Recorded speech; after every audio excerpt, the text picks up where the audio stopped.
सवाल नंबर 9, यदि चर के मान 1, 2, 3, 4 और उनकी बारंबारताएं क्रमशः 4, 3, 2, 1 हो तो आंकड़े का माध्य निकालें। देखिए चर मान दिया हुआ है और इस चर मान की बारंबारताएं दी हुई है, तो कहता है कि माध्य निकालिए। तो देखिए इस सवाल को सॉल्व करते हैं। सवाल नंबर 9,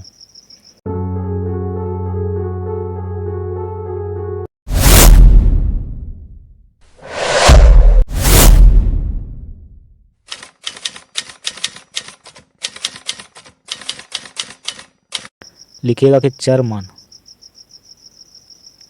है 1, 2, 3, 4 और इस चर मान की बारंबारताएं दी हुई है। बारंबारताएं देखिए 4, 3, 2, 1, ठीक है। तो सवाल कहता है कि माध्य निकालिए। यहाँ देखिए आपको इस तरह से एक सारणी बनाना होगा। चर मान को x से सूचित करते हैं, ठीक है। चर मान है 1, 2, 3, 4। एक चर मान की बारंबारता 4 है। देखिए 2 चर मान की बारंबारता 3 है, 3 चर मान की बारंबारता 2 है और 4 चर मान की बारंबारता 1 है, ठीक है। तो चर मान और बारंबारता दिया हुआ है, यानी कि ये वर्गीकृत आंकड़ा है। तो इसके लिए माध्य निकालने के लिए एक सूत्र होता है, सिग्मा एफ एक्स बटा सिग्मा एफ, यानी कि एफ एक्स निकालना होगा। देखिए एक्स और एफ इसको गुना करना होगा। तो 1 को 4 से गुना करेंगे तो 4, 2 को 3 से गुना करेंगे तो 6, 3 को 2 से गुना करेंगे 6 और 4 को 1 से गुना करेंगे तो 4। देखिए सिग्मा एफ एक्स, यानी कि जो ये एफ एक्स दिया हुआ है इसको जोड़ना होगा। सिग्मा एफ एक्स बराबर, तो 4, 6, 10, 6, 16 और 4, 20 सिग्मा एफ है, यानी कि जो बारंबारता है उसको भी जोड़ना होगा। तो 4, 3, 7, 2, 9, 1, 10। सिग्मा एफ एक्स का मान 20 है और सिग्मा एफ इसका मान 10 है। 10 दूनी का 20, यानी कि माध्य बराबर 2। ये आंसर हो गया। सवाल नंबर 10 देखिए, इसमें कहता है कि कबड्डी की एक टीम द्वारा अनेक मैचों में प्राप्त किए गए अंक निम्नलिखित हैं। देखिए ये सब अंक आपको दिया हुआ है, ठीक है। तो कहता है कि टीम के द्वारा प्राप्त अंकों का माध्यक ज्ञात करें, यानी कि इसका माध्यक निकालना है। देखिए सवाल नंबर 10, सबसे पहले यहाँ लिखेंगे कि टीम द्वारा प्राप्त अंकों को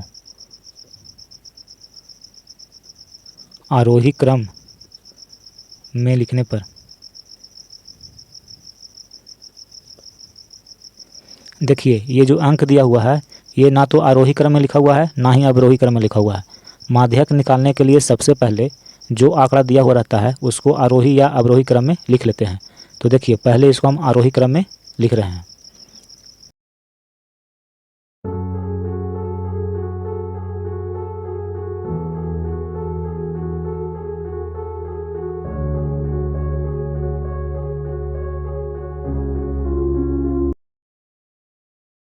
देखिए जो ये आंकड़ा दिया हुआ है इसको हमने आरोही क्रम में लिख लिया है, ठीक है, यानी कि बढ़ते हुए क्रम में लिख लिया। और कहता है कि इसका माध्यक निकालिए। तो माध्यक निकालने के लिए सबसे पहले हम एन का मान निकालेंगे कि एन का मान कितना है। तो जितने भी चर मान दिया हुआ है इस सबको गिनती करिए। 1, 2, 3, 4, 5, 6, 7, 8, 9, 10, 11, 12, 13, 14, 15, 16, ठीक है। एन का मान आया है 16 और 16 कैसी संख्या है? तो सम संख्या है, ठीक है, सम संख्या।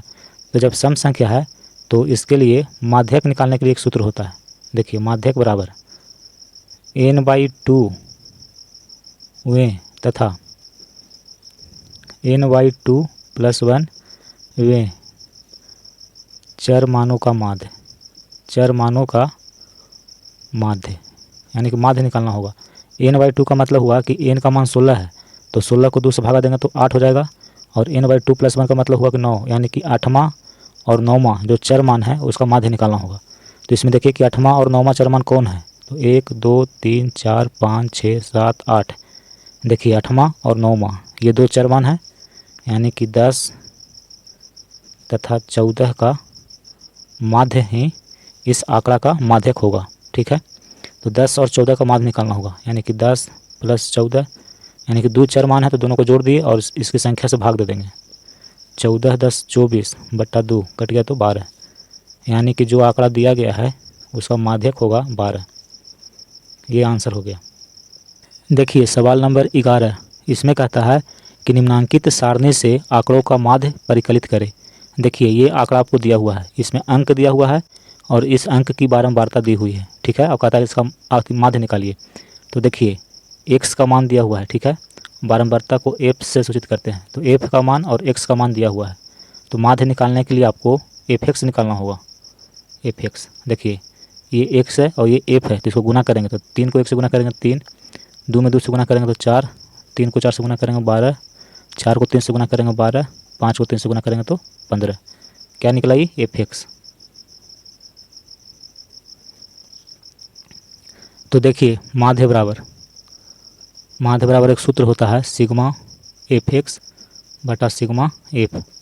तो देखिए fx का मान दिया हुआ है, तो सिग्मा fx का मतलब हुआ कि सभी को जोड़ दीजिए। तो 3 और 4 7 और 12 19 और 12 31 और 15 46 हो जाएगा, ठीक है। सिग्मा fx का मान 46 बटा सिग्मा f को जोड़ना होगा। तो 3 2 5, 5 4 9, 9 3 12, 12 3 15, यानी सिग्मा f का मान है 15।